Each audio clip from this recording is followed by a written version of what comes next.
Olá, estamos juntos novamente para, nesse mês do Setembro Amarelo, trabalharmos uma visão ampla da vida. O tema de hoje, das nossas reflexões, não aguento mais tanta pressão, quero morrer. Muitas pessoas hoje têm pensado nessa questão. Tem pensado em tirar a própria vida como um processo de se livrar das pressões, das dificuldades, dos problemas que um mundo como o nosso traz. Agora, é importante refletir: a morte acaba com a vida? Não, a morte não acaba com a vida. Porque a vida não se resume ao corpo físico. Essa é uma realidade científica, hoje, muito mais do que religiosa. É uma visão em que todos nós, seres humanos, somos seres espirituais momentaneamente experimentando uma experiência corporal. A psicologia transpessoal, a psicologia consciencial, que é uma das correntes da psicologia transpessoal que nós trabalhamos aqui no Instituto Brasileiro de Plenitude Humana, aborda essa questão da vida na sua totalidade, de uma forma holística, ampla, baseada em dados científicos, em pesquisas sobre reencarnação, pesquisas sobre experiência de quase morte, pesquisas várias que nos mostram que somos seres momentaneamente num corpo físico. Então, definitivamente a ciência matou a morte. Devido a isso, é fundamental que nós mudemos a forma de perceber as coisas. Se não existe morte, o corpo pode morrer, mas o espírito não morre. O que nós devemos matar? Nós devemos matar o sofrimento. Por quê? A pessoa que muitas vezes busca o suicídio, ela não quer de fato morrer. Ela quer matar o sofrimento que existe nela. E ela confunde o sofrimento com o corpo, como se o sofrimento fosse do corpo. E como o materialismo ainda é muito forte na nossa cultura, o que acontece? A pessoa fala, bom, se eu estou sofrendo desse jeito e se morre tudo acaba, então eu vou acabar com tudo. Acabo com a minha vida, acabo com o sofrimento. Mas é um ledo engano, porque as pesquisas, como já falamos, mostram que até pessoas que já se suicidaram em regressão de memória, voltando a situações do seu passado, perceberam que todo aquele sofrimento poderia ser transformado se elas pensassem de uma forma diferente. Mataram o seu corpo, mas continuaram vivas e necessitaram reencarnar para superar as mesmas dificuldades que não tinham superados no passado. Temos pesquisas, nós já temos um vídeo aqui, vamos colocar em destaque, que fala da pesquisa do Dr. Joel Wheaton, que aborda exatamente isso. Outra pesquisadora, a doutora Helen Wambach, que também faz regressão de memória e que pacientes dela que se suicidaram relataram situações assim, de repetir experiências que elas não conseguiram superar no passado.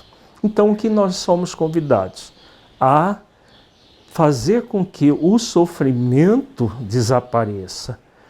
E é importante que nós reflitamos que o sofrimento não acontece por acaso. Acontece devido às situações emocionais do próprio ser. Vamos refletir utilizando uma das parábolas do Evangelho de Jesus, chamada parábola da grande ceia. Nós vamos narrar nas nossas palavras, mas dentro de uma visão da psicologia consciencial que trabalha a terapia dos símbolos. A nossa visão do Evangelho de Jesus não é religiosa, é científica. Existe todo um trabalho científico mostrando que as parábolas do Evangelho de Jesus são códigos para que nós entendamos de forma moral certas questões nossas e convites a desenvolvermos determinadas virtudes.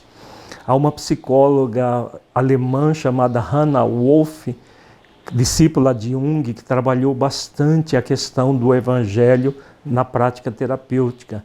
Nós somos entusiastas dessa abordagem e aqui no Plenitude Humana nós trabalhamos com essa visão. Então, dentro da terapia dos símbolos, a parábola da Grande Ceia é uma parábola que mostra o significado do sofrimento. Jesus diz assim, que havia um Senhor que preparou uma grande ceia.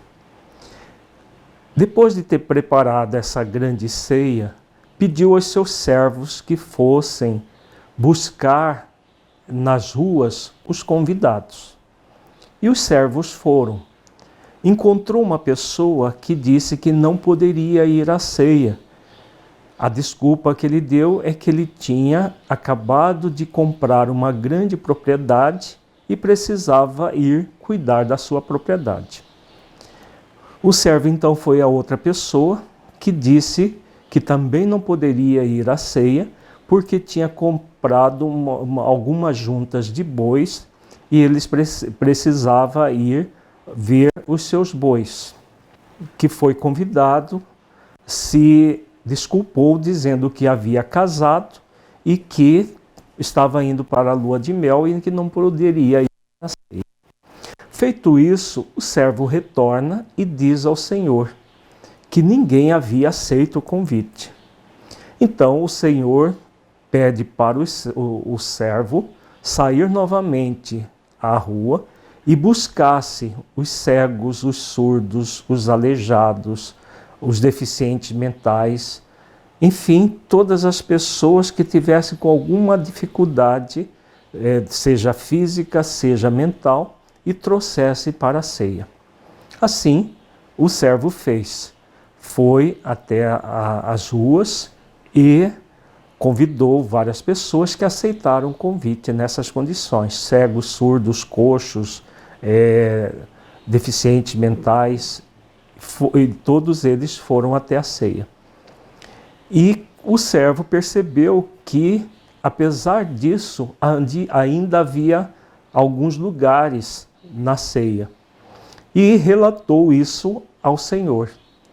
E o Senhor pede que novamente o servo vá até as ruas, só que não as ruas, mas que eles buscassem nos atalhos aqueles que ainda não estavam na ceia e forçasse eles a entrar na ceia.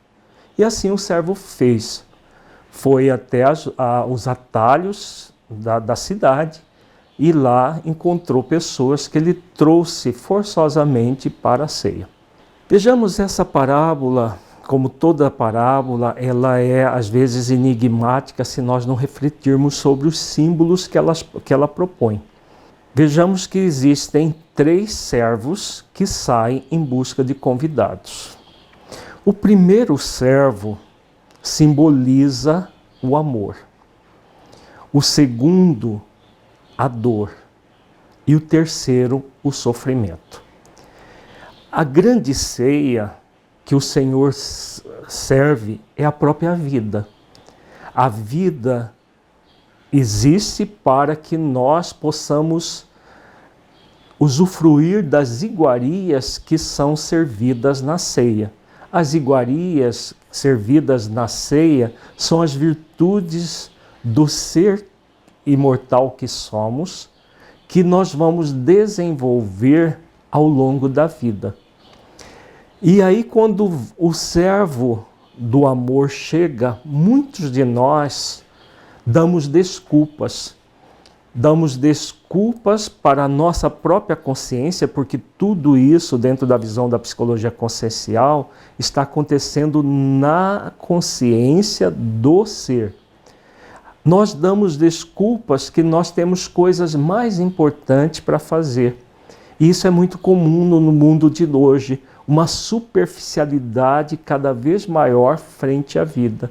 Então os 3 primeiros convidados, que um está focado no sexo, que ia ter na lua de mel, o outro focado nas propriedades que tinha, era uma pessoa rica, o outro preocupado com seus negócios, porque quem tinha carro de boi naquela época eram pessoas também ricas, pessoas comerciantes.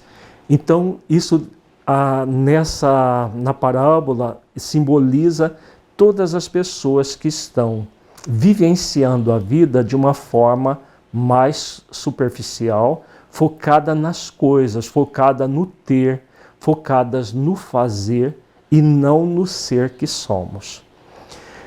Esse primeiro servo é o amor. Quando nós escolhemos ir para a ceia a partir do convite do amor, nós estamos realmente melhorando a nós mesmos, realizando as virtudes em nós mesmos, e a vida passa a ter um sentido muito profundo. Se nós recusarmos o convite do amor, o que vai acontecer? Vejamos que o segundo servo, ele sai em busca daqueles que estavam coxos, surdos, cegos, mudos, deficientes mentais, que simboliza a dor que muitas vezes nós entramos quando nós não aceitamos o convite do amor. A dor para nós, no planeta como o nosso, funciona para que nós possamos refletir sobre ela, para desenvolver as virtudes, como o próprio amor, a humildade, a mansidão, né? Ver a vida de uma forma mais amorosa, mais harmoniosa, porque quando nós fazemos isso, nós colocamos o amor sobre a dor diminui. Então, quando aquelas pessoas aceitam participar da grande ceia do Senhor, o que eles fazem? Eles estão fazendo o trabalho de colocar o amor sobre a dor. Então, essa é uma das melhores dicas que se pode ter. Se você está passando por alguma dor, coloque o amor sobre a dor. Faça um esforço para ver a vida de forma amorosa, porque aí o que vai acontecer? A dor vai diminuir. É como alguém que está com muita dor de cabeça. Se a pessoa for lá e bater na cabeça, a dor vai piorar. Então o que ela deve fazer? Se aquietar, deita num quarto silencioso, escuro de preferência, e a dor tende a diminuir. Se isso funciona com a dor física, com a dor moral, com a dor de caráter emocional também. Ela funciona assim, como um mecanismo para que você observe a dor com amor. Só que muita gente não faz isso. E aí o que acontece? Quando a pessoa passa por uma dor, ela entra num atalho. Vejamos que na parábola, Jesus coloca que o terceiro servo é recomendado que ele saia não nas ruas, mas nos atalhos que existia na cidade. Atalhos significa caminhos que não são muito adequados para se caminhar, são desvios. Dentro da visão psicológica, o que significa isso? É o sofrimento que nós criamos quando nós nos rebelamos contra a dor. A pessoa está passando por uma experiência de desafio, uma experiência de dificuldade qualquer, de desarmonia íntima, qualquer processo nesse sentido. Em vez de colocar o amor sobre a dor, fazendo exercícios de auto-amor, de autoestima, de autovalorização, de autoconfiança, de responsabilidade frente à vida, o que ela faz? Ela se revolta contra aquela situação. Ao se revoltar, o que ocorre? Em vez de colocar o amor sobre a dor, ela coloca o desamor sobre a dor. E aí cria o sofrimento. É esse sofrimento que leva muitas vezes as pessoas ao suicídio, porque elas querem se livrar disso e acreditam que matando o corpo vão se livrar disso. E não vai acontecer. O sofrimento só tende a aumentar. A parábola da grande ceia mostra muito claramente isso. A pessoa vai aprofundando cada vez mais nesses atalhos, e ao aprofundar nesses atalhos, ela sofre cada vez mais. O que nós somos convidados? Qual é a mensagem dessa parábola? É sempre fazer exercícios de amor. Amor a nós mesmos. Eu sou um ser em evolução. Como eu sou um ser em evolução, um aprendiz da vida, o que eu posso aprender com esta experiência? Aceitar o convite do amor. E se já estiver em dor, colocar o amor sobre a dor. Fazer o exercício amoroso para que você possa aguentar as pressões, mas não de uma forma de acomodação. Eu vou ficar até o final desta vida, mas vivendo por viver. É buscar nas pressões que você tem, nas dificuldades que você tem diante da vida, buscar um sentido profundo, buscar crescer, se tornar uma pessoa melhor a partir daquelas experiências, porque aí você vai colocando cada vez mais o amor sobre a dor, fazendo exercícios de autoamor, se tornando uma pessoa melhor, e é isso que vai fazer com que você participe da grande ceia do Senhor, desenvolvendo as virtudes do espírito imortal que você é, e ao desenvolver essas virtudes você cresce, você se torna uma pessoa de bem com a vida e avaliando a sua vida não como um estorvo, como algo ruim, mas como algo fundamental para que você se torne um ser melhor, um ser mais capaz, um ser mais harmonioso e com isso mais feliz. Agradecemos a sua participação junto conosco, convidamos você a compartilhar esse vídeo com outras pessoas que você saiba que está passando por alguma dificuldade, alguma dor. Dê o seu like para que nós possamos cada vez mais implementarmos as nossas atividades e que esse vídeo possa ser divulgado o mais amplamente possível. E muita paz, até uma próxima oportunidade.